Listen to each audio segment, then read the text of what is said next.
Announced her long-awaited decision. The sole remaining undecided senator, Democrat Joe Manchin, announced his intention to vote yes to putting Kavanaugh on the high court. That's changed. You can hear the protesters yelling in the background. And just a few hours ago, Senator Lisa Murkowski said that while she is, in her mind, a no vote tomorrow, she's going to be marked present when the vote actually happens. This is procedural, and it means that Republican Senator Steve Daines of Montana will not have to leave his daughter's wedding in Montana tomorrow to be the 51st vote to put it over the top. The White House is likely waiting for that final vote to put out any kind of official response to today's apparent victory.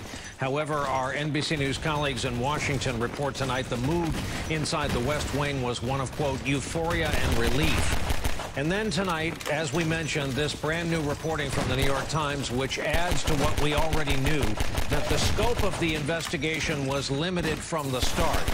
But there's more here. The paper says that, quote, Don McGahn, according to people familiar with the conversation, told the president that even though the White House was facing a storm of condemnation for limiting the FBI background check into sexual misconduct allegations against Judge Brett Kavanaugh, a wide-ranging inquiry like some Democrats were demanding, and Mr. Trump was suggesting would be potentially disastrous for Judge Kavanaugh's chances of confirmation to the Supreme Court. This is a three-byline piece of reporting tonight. One of the three is standing by telephone to join us. That would be Pulitzer Prize-winning Washington correspondent Michael Schmidt. And Mike, as I said, we know that the investigation was limited in scope. We know that because there are anywhere from 28 to 40 individuals out there who wanted or expected or both to be contacted by the FBI. We know that Dr. Ford and Judge Kavanaugh were never contacted. But you add to it by telling us how this went down. And I'll ask you to go ahead and retell the story. What we're trying to do here is explain how a background check investigation works. It's not the same thing as a full-blown FBI investigation where agents have subpoenas and can execute search warrants. It's very limited, and they have to take their direction from their client in this case being the White House. And that's what gave the White House a lot of say over what could be done. Trump saw the political pressure. He saw others saying, look, this is a narrow thing, and he said to McGahn, let the FBI do whatever they want. Let them rummage around and find whatever they want about Kavanaugh. And McGahn says, look, legally, we can't do that. We can't let the FBI run free and just dig through whatever it wants. They have to be directed. But what we will do is tell them on these particular issues we've asked them to look into, accusations from three women, they can interview whomever they want to. This piece kind of paints McGahn as reining in even his boss, the president's desire to open this up. Yes, the president, it's interesting. We've seen the president interact so many different ways with the Justice Department. In this case, he wants to use the FBI as a way of giving him political cover, saying, look, I don't think they're going to find anything. Let them take a look at whatever they want. And McGahn saying, look, we can't do that. Legally, that's not possible. We're far more constrained than that. We can direct them to different issues. We can have them check back with us and report back to us. But we can't just say, hey, guys, take a look at what's in the newspaper, take a look at every lead you have, and see what you can come up with. There was no evidence of a crime being committed, at least in the eyes of the White House. I mean, the Democrats would say that Kavanaugh had committed perjury, but in the White House's eyes, there was no criminal thing to be investigated, and it was obviously a political thing, something that Coons and Flake had created, this 7-day short investigation. Final question, and in asking it, I'm thinking about a guy like Jeff Flake, who has been so publicly tortured, a brow that has been in furrow mode for days. Let's say your piece of journalism tonight is one of several that drop over the next 12 to 24 hours. Let's say the sum total is something less than a stellar effort by the White House, DOJ, FBI, something just north of malpractice. The vote hasn't taken place yet. Is it possible that journalism and leaks could still affect the outcome? I'm not sure what could affect the outcome at this point, but what we do know is that in any investigation, when you put an end time on it, you're limiting what you can find and what you can really get to the bottom of. There's a reason why when Bob Mueller was appointed to special counsel, he didn't come out and say, hey, I'll be done with my investigation in 6 months and a year. An investigation, if it's out to really find the facts, has all the time and resources to go out and do that. Obviously, this was a political thing. Mike Schmidt has been kind enough to join us late on a Friday night at the end of a very long week. Mike, thank you very much. We commend your piece of reporting, obviously, to all those watching tonight. And with that, let's bring in our leadoff panel on a Friday night. Shannon Pettypiece, White House correspondent for Bloomberg. Jonathan Allen, NBC News national political reporter. And our own correspondent on the Hill, Garrett Hake. Welcome to you all. Let's see here. I would start with Garrett because you were next to these figures that were making history today. Genuine surprise on the part of Collins, not so much on the part of Manchin from where you sat, or is that inaccurate? I think that's pretty fair, Brian. Collins was fascinating because she didn't come out like Jeff Flake did today and say she was a yes vote and appear conflicted about it. Collins came out and said she was a yes vote and then made a full-throated endorsement of Judge Kavanaugh in a scene that looked staged for the cameras with two other female Republican senators behind her. Well, that's because it was, correct? They moved their desk locations. They are absolutely not normally there. No, that is not a normal configuration in the U.S. Senate. That was done for a reason. Susan Collins did not just say she was voting yes for Judge Kavanaugh. She gave the closing argument. And if you're Mitch McConnell or Donald Trump, you couldn't have asked for a much better closing argument than to have a woman who has at times been held up on the left as somebody really admired, who stood up to the president on the health care vote, coming back and defending Kavanaugh on his jurisprudence and on the charges against him over the last week or so from Dr. Ford and others. Really such a strong closing argument. And then have Joe Manchin, who was probably always going to find a way to be on the winning side of this issue, whichever side that was, come out and be the lone Democrat to make this endorsement of Judge Kavanaugh, allows Republicans to say this is bipartisan, even in name only, with just one senator. Her endorsement of Kavanaugh, I think, also answers the question you put to Michael Schmidt. I think even if there was another huge story that came out overnight, maybe you could turn Jeff Flake back into a no vote, but you're not turning Susan Collins back into a no vote at this point. Really interesting point. So, Shannon, it's interesting tonight. The left-leaning media are finding ways not to question how Schumer lost one of his flock, as the conservative media are finding ways not to point out that McConnell lost one of his. What is the White House reaction as far as your reporting goes? Well, I mean, and I know you guys have had this reporting too. I mean, a lot of relief and excitement in the White House. You know, in the past, I guess, 19, 20 months, it's been now, there's really been few good days in this administration for the people who work there. There's a lot of days where it's endless crisis. It's, you know, one surprise coming after another.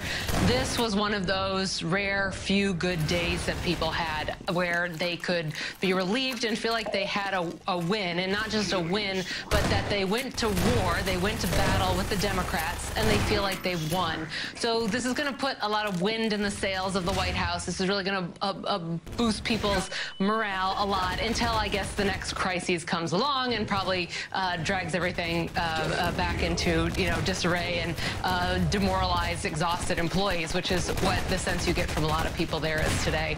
And I mean, going forward now, there's just a lot of look to the midterms. This was a big boost in helping energize Republicans. It's only going to energize them so long. It was something, though, that was really needed to break a lot of that Republican apathy. But now it's just about getting over the finish line in the midterms. A lot of rallies between now and then, trying to keep the president on the road and hoping they can do as much battling off the Democrats again in the midterms. Jonathan Allen, we're going to talk about media coverage a little bit at the end of the broadcast, but after all this coverage of the independent-minded, could go either way, senior senator from Maine, talk about Susan Collins, scores the game-winning touchdown for her president, her majority leader, her party, and this nominee. I mean, Garrett nailed it. She was the closer, and she closed hard. I mean, she went out there, she made the case for Brett Kavanaugh. She took many of the things that people on the left were saying, raised them up and knocked them down, or at least used the Republican argument to knock them down. She ignored the Kavanaugh outburst, the one he essentially he came a little short of apologizing for, but backtracked in the Wall Street Journal overnight, basically saying he'd gone too far in his Senate testimony. She ignored all of that. And I think the two most important takeaways are this, Brian. She had a line in there where she said that Dr. Blasey Ford's allegations failed to meet the likelier than not test, and therefore the judge couldn't be stopped from going to the high court. The implicit thing there is that had she believed Christine Blasey Ford, that would have been disqualifying for Kavanaugh. You did not hear a lot of Republicans actually say that. The explicit thing there was she didn't believe Dr. Blasey Ford. She didn't think it was likelier than not that Brett Kavanaugh attempted to rape Dr. Ford. Another thing that a lot of Republicans were hesitant to say, and in that way, she made a much more forceful argument than even President Trump, who, his shot at Dr. Ford was to ridicule her from a stage in Mississippi. I think what Senator Collins said on the floor was both going a degree further and certainly more measured in terms of tone and temper. Shannon and then Garrett. Shannon, Trump has a rally in Kansas tomorrow night. How is this entire thing likely to change his public utterances? So the actual vote will likely be taking place while he is on Air Force One flying to that rally. So at least one White House aide told me to look for this rally tomorrow night to be a victory rally for Kavanaugh and to fit in this bigger message they're trying to sell to Republicans about, if you keep us in power, we will carry through with our promises. Of course, that fires up Democrats, too, because they hate all the promises that the Trump administration has made, but for Republicans, it gives the president a selling point. Keep us in there, get out there and vote, and we will continue delivering on their promises. And it also, this whole thing has reminded Republicans, too, of this idea of what they are fighting against. Among Republicans, among conservatives, they did not like seeing the way the Democrats handled this. They bought into this idea that it was a plot cooked up by the Democrats to bring down Kavanaugh at the last minute, and it fed into this deeper cultural undercurrent that Trump has been tapping into from the very beginning of the disadvantaged white male, the attack on the white male, and that is something that's resonating with his supporters too. So I think it's going to be a big Kavanaugh rally tomorrow, but of course they're going to start having to think on what is the next topic that's going to fire up Republicans and get them out to the polls in November, because we've got a long way to go still. Garrett, you know this working up there and covering these guys. Majority and minority leaders are like Australian shepherds. Their job is to deliver the entire herd when the job is done. And both of these guys had members peel off. They both could not deliver their entire caucuses. That's going to be interesting. I think it is, Brian. Look, Joe Manchin is in a tough re-election fight, and Chuck Schumer has given him a lot more leeway than, say, Harry Reid used to vote the way he feels like he needs to vote to keep his constituents happy in West Virginia. I don't think there's going to be a clapback, if you will, against Joe Manchin from the Democratic Party on this. It's part of the reason he tried so hard to make sure he wasn't going to be the deciding vote on this. Lisa Murkowski's also interesting, too. She has her own political fiefdom in Alaska. Remember, this is a woman who lost a Republican primary in 2010 and won as a write-in candidate with a name like Murkowski. I mean, she is politically powerful in her own right as a local figure in Alaska. She's also the Republicans' only female committee chairman in the Senate of a major committee. Susan Collins chairs a standing committee on aging, but Lisa Murkowski's a powerful figure within the Republican Party, and I don't see her being necessarily punished for this, especially since her loss won't cost them anything. And she did make this gracious move towards Steve Daines tonight, the Republican senator from Montana, saying she would vote present to do what's called a pairing, essentially, to allow Steve Daines to stay away and not let it affect the total ratio. That's kind of she wanted it to be a big statement about how these nominations should be handled with more grace and class, but it's also a Band-Aid for the Republicans who might be upset with her about how this went down today. Jonathan, you get the quick last word. I know you love predictions. Who benefits the most from this in 30 or so days at the midterms? Which party? Well, the Republicans definitely benefit on the substance of having the guy on the Supreme Court. As far as the energy goes, I think it's going to be hard for Republicans to sustain this over the next 4 weeks. I think Democrats are going to be angry. There's going to be some backlash. There is no issue that Republicans can pivot to that is as unifying as this one is for them. It got everybody from Donald Trump to George H.W. Bush and Susan Collins on board. Immigration is not like that. Maybe tax cuts would be like that, but they've just done a big tax cut. So I think Republicans have to figure out a way to try to sustain that energy. And reminders to all, the TVs weren't on in the Mueller offices today where they remained at work. Shannon Pettypiece, John Allen, Garrett Haake, can't thank you enough for joining us at the end of a long day, another long week. Coming up, how Brett Kavanaugh's presence will impact the court, particularly with lingering questions of misconduct, judicial temperament, credibility.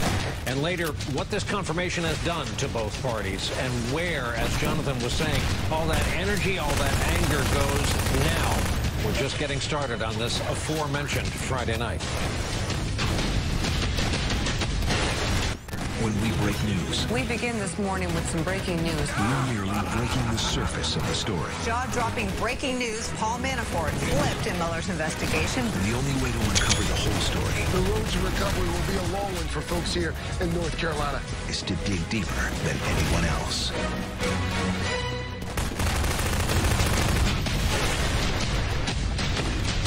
Just after Susan Collins quoted the American Bar Association, today the ABA announced it's reopening its evaluation of Judge Brett Kavanaugh based on his temperament, a topic even Kavanaugh himself has talked about in the past.